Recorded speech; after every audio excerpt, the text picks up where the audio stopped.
नमस्कार बालमित्रांनो, माझे नाव खंडागळे रमण। आज मी तुम्हाला गांधींच्या विषयी 2 शब्द सांगणार आहे। तरी तुम्ही शांततेने ऐकून घ्यावे ही माझी नम्र विनंती। गांधींचा जन्म 2 ऑक्टोबर 1869 रोजी गुजरातमधील पोरबंदर येथे झाला। त्यांचे पूर्ण नाव होते मोहनदास करमचंद गांधी व त्यांच्या वडिलांचे नाव होते करमचंद, तसेच आईचे नाव पुतळीबाई असे होते।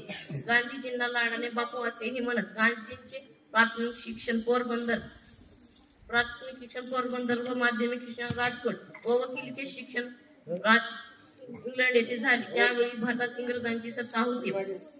इंग्रज भारतीयांवर खूप अन्याय अत्याचार करत। त्या अन्यायाविरुद्ध गांधींनी लढा देण्याचे ठरवले। गांधींनी लढा देण्यासाठी सत्य व अहिंसा या मार्गाचा अवलंब केला।